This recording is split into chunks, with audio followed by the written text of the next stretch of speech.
If you have bought a 5G device and are waiting for the launch of 5G services, then a recent news will disappoint you. This is because the launch of 5G services is facing a lot of complications related to equipment and disagreements between the government and operators. So there is more buffering in the launch of 5G than your online video. Basically, telecom operators are putting pressure on the government to reduce the reserve price of 5G spectrum. In this regard, even TRAI's recommendations are stuck for a long time.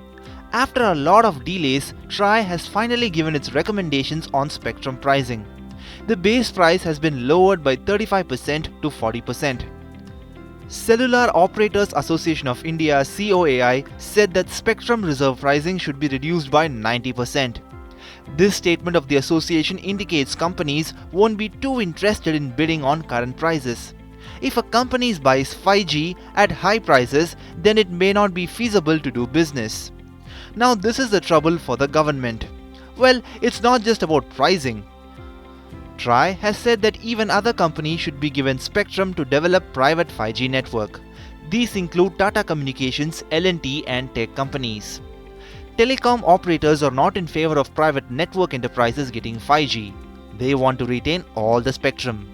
COAI has said that in telecom industry's revenue, companies have around 30% to 40% share. In this case, if enterprises get spectrum, then it will impact the business of telecom operators.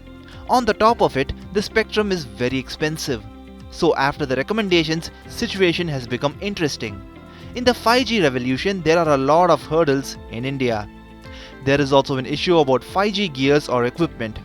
The government is not in favor of Chinese companies, mainly Huawei and ZTE, which are the government's target.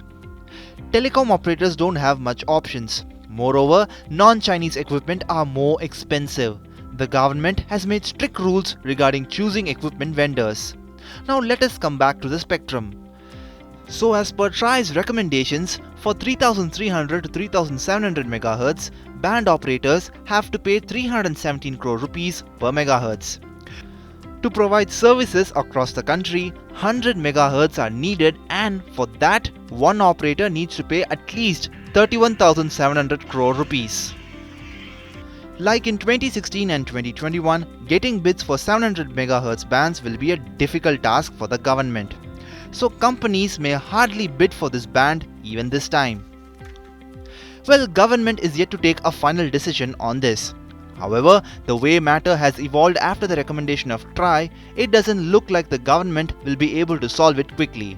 Till then, you can just keep your device and wait to get 5G signals.